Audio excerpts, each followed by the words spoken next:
అక్కడ వస్తుంది. నేను అప్పుడు నాకు అధికారం లేదు, ఊరికే తిరలాడుతుంటాయి ఎక్కువ, నాకు అప్పుడు జ్ఞానం లేదు. ఇప్పుడు అంత తెలుస్తుంది.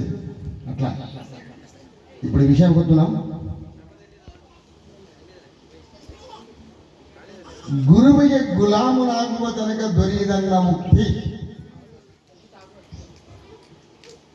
ಗುರುವಿಗೆ ಗುಲಾಮ ಆಗ ತನಕ దొరికిదన్న ముక్తి. గులాం అంటే ఏమి? మనం కూడా ఒక గురువు దగ్గర పొందుకున్నాం కదా. పెద్దలు చెప్పినారు గులాం అయితేనే ముక్తి అని డైరెక్టర్ చెప్పినారు వాళ్ళంతా. గురువికి గులామును ఆగు తనక దొరికిదన్న ముక్తి అని.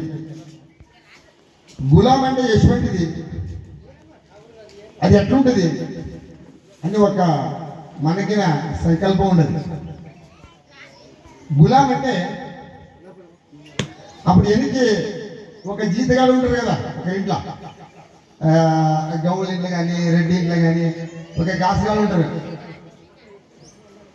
గాసగాళ్ళకి గులాము అంటే అనుకుంటున్నాం మరి మగాళ్ళ, మరి అట్లా ఉంటుంది, మరి ఎట్లుంది పెద్దలకు తెలుసు.